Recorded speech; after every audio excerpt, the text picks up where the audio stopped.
Welcome. In front of me is a ZTE Blade A31, and today I will show you how you can capture a screenshot on this phone. So to get started, you will want to open up content that you wish to capture.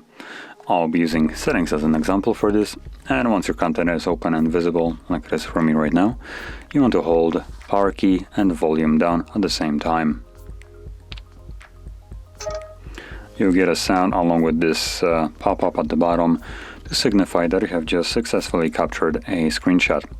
Now that screenshot can be found in your photo gallery, so I'm going to quickly navigate to that.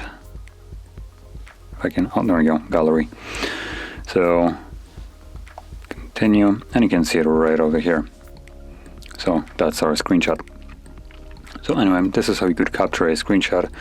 And if you found this video helpful, don't forget to hit like, subscribe, and thanks for watching.